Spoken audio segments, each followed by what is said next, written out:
دەستگای نووری حیکمە بۆ پەروەردە و ڕۆشنبیری، ڕەسەنایەتی، خۆبەخشی، لێبوردەیی، چاکەکاری، داهێنان و بەردەوامبوون. دەستگای نووری حیکمە بۆ پەروەردە و ڕۆشنبیری ڕێکخراوێکی پەروەردەیی ڕۆشنبیری ناحوکمیە، کار دەکات لە پێناو پەرەپێدان بە بواری پەروەردەیی و زانستی و فێرکردن و بڵاوکردنەوەی ڕۆشنبیری قورئانی. دەستگای نووری حیکمە لەسەردەستی ستافێکی شارەزا و بە ئەزموون لە بەرواری 18 2007 لە شاری هەولێر لەلایەن دەستەیەکی نەگۆڕ کە ناویان لە فەرمانگەی ڕێکخراوە ناحوکمیەکان تۆمار کراوە و خاوەنداریەتی دەستگا بۆ ئەم دەستەیە دەگەڕێتەوە و لە ژێر ناوی سەنتەری حیکمە بۆ فێرکردن و لەبەرکردنی قورئانی پیرۆز خۆی ڕاگەیاند. دوای تێپەڕاندنی چەندین ئاستەنگ کۆڵی نەدا لە ئەنجامدانی چەندین چاڵاکی ڕۆشنبیری و نمونەی بەرفراوان لەسەر ئاستی کوردستان لە وێنەی پرۆژەی هاوڕێیانی قورئان، میهرەجانی ساڵانەی قورئانی پیرۆز، کۆڕ و سیمیناری زانستی و دواتر پرۆژەکەمان سنووری لۆکاڵی جوگرافی شاری هەولێری تێپەڕاند، ڕووی لە فراوانبوون کرد، نوێبوونەوە و گەشەسەندنی بەخۆیەوە بینی، هەم لە ڕووکار هەم لە نێوەڕۆک. دوجار دەستگاکە لە ژێر ناوی دەستگای نووری حیکمە بۆ پەروەردە و ڕۆشنبیری لە ژێر دروشمی ئایەتی خوای گەورە كونوا ربانيين بما كنتم تعلمون الكتاب وبما كنتم تدرسون کار دەکات و بەردەوامە لە چاڵەکیەکانی. خاوەنی مۆڵەتی فەرمیە لە هەردوو فەرمانگەی ڕێکخراوە ناحوکمیەکانی حکومەتی هەرێمی کوردستان و حکومەتی عێراق بەهۆی کاریگەری و دانسقەیی کارکردن و پرۆگرامە گشتگیرەکەی زوو بە زوو داواکاری کردنەوەی لق لە زۆرێک لە شار و شارۆچکەکانی کوردستان ئاڕاستەی نووسینگەی سەرەکی کراوە و دەکرێت. بۆیە بە سنگ فراوانی و شانازیەوە پێشنیازی کردنەوەی لقەکان پەسەند کران. چەخماخەی یەکەم لق لە دەڤەری سۆران دەستی پێکرد. ئاهەنگی نۆبەرەی لقی دەستگاکە بەر ئەو دەڤەرە کەوت.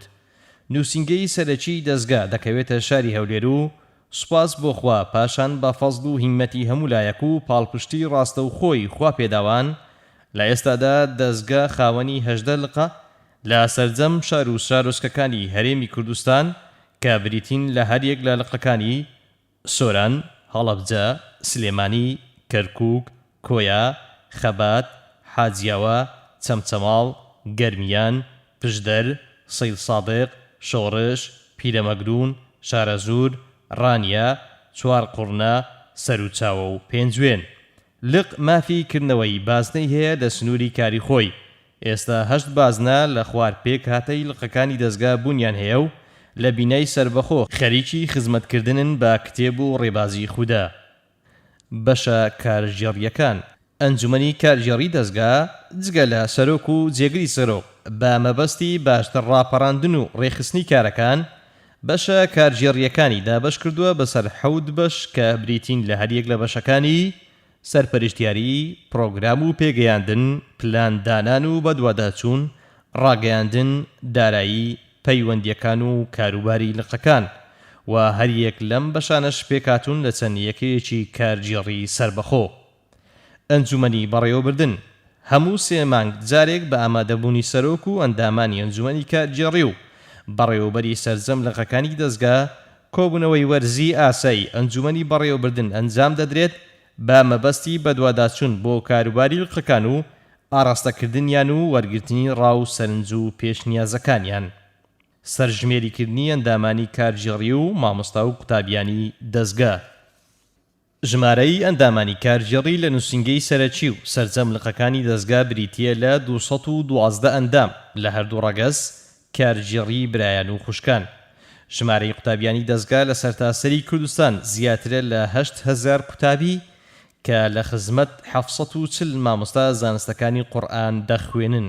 کارژێڕی خوشکان یەکێک لە ئامانجەکانی دەستگای نووری حیکمە بریتیە لە بایەخدانی تایبەت بە ڕۆشنبیرکردنی ئافرەتان و منداڵان لە بوارە جیازیەکاندا.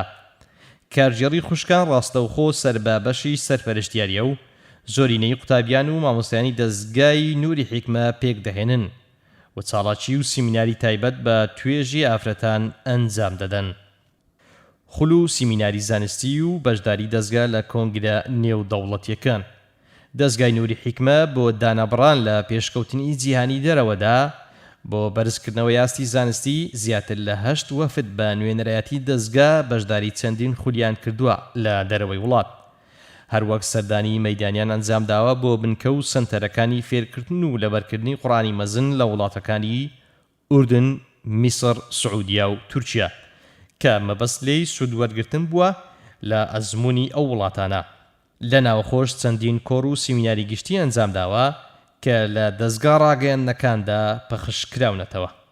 پێشبڕکێی ساڵانە دەستگای نووری حیکمە بە سەرپەرشتی لیژنەیەکی شارەزا هەموو ساڵێک پێشبڕکێ بۆ لەبەرکردنی قورئانی مەزن ڕێک دەخات تایبەت بە قوتابیان و ئەندامان و مامۆستایانی دەستگا لە نووسینگەی سەرەکی و سەرجەملقەکان بۆ هەردوو کارگێڕی برایان و خوشکان لە هەموو ئاستەکانی 5، 10، 15، 20، 25، 30 جوزئی.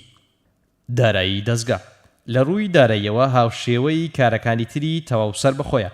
هیچ جۆرە داهاتێکی لە فەرمانگەی ڕێکخراوە ناحوکمیەکان و هیچ لایەن و ڕێکخراوی سیاسی نییە، بەڵکو پشت دەبەستێت بە هاوبەشی ساڵانی قوتابیان و ئەندامانی دەستگا هاوکات لەگەڵ پاڵپشتی بەردەوام و ڕاستەوخۆی خواپێداوان بۆ دابینکردنی تێچووی ڕۆژانەی پێداویستەکانی باڵەخانە و لە چاپدانی پرۆگرام و بەرهەم و بڵاوکراوەکانی دەستگا.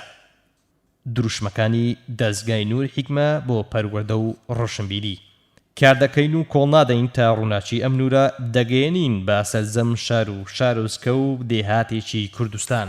بە خۆداچوونەوە و نوێبوونەوە و گەشەی بەردەوام دەکەینە 3 کۆڵەگەی کاری دەستگامان. 3 کوچکەی هیوای لەسەر هەڵدەچنین، ئەوەش بەڵێنی سەرەتا و کۆتاییمانە. دەستگای نووری حیکمە بۆ پەروەردە و ڕۆشنبیری.